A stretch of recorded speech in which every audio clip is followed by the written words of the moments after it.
Kule exam question ithi factorize the following expression fully. Mawuhlangana le expression esikanjena, qala observe expression yakho ukuthi inhlobo ne expression. Uyabona ngoba inama terms awu2, that's a binomial. Bese ubheka ukuthi ifollow kuyiphi category. Uyayibona ukuthi le ifollow icategory le ukuthi ufactorize using ukhipha i-common factor.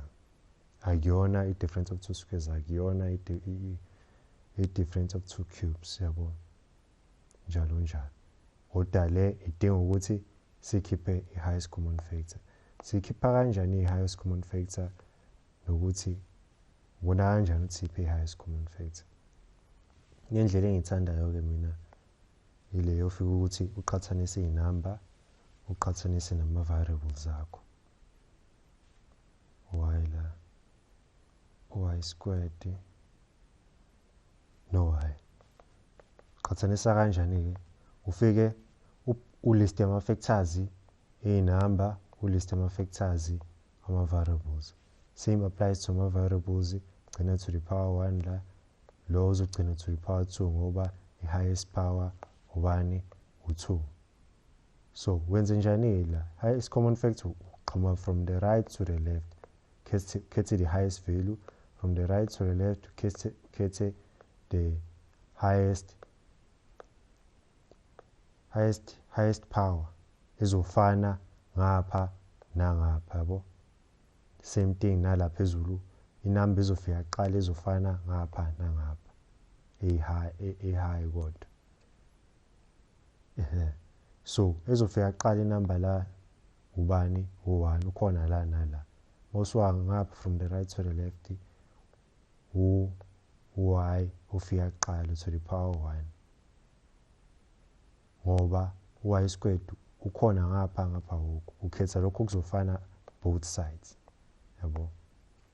So i-highest common factor la 1, highest common factor la y.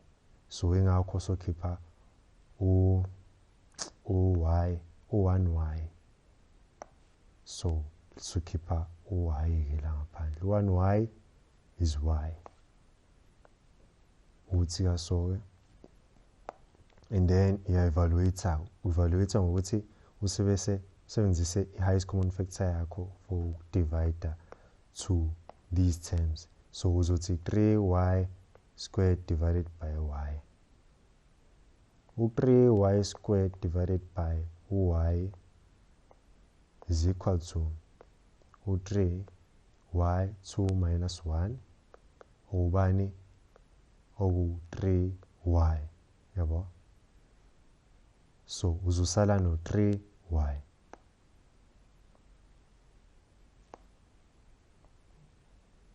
Udlule uye kutheme elandelayo. Theme elandelayo is y divided by y.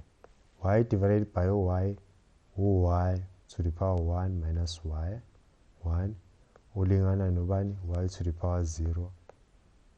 Everything to the power 0 umthetho wama exponent loyo is 1. Kunjani ke lokhu konje ku positive. So positive divided by positive is positive. Ingakho soba no positive y. Hayi so uthi uyitholela ke u1 mark wakho ke la. Pa.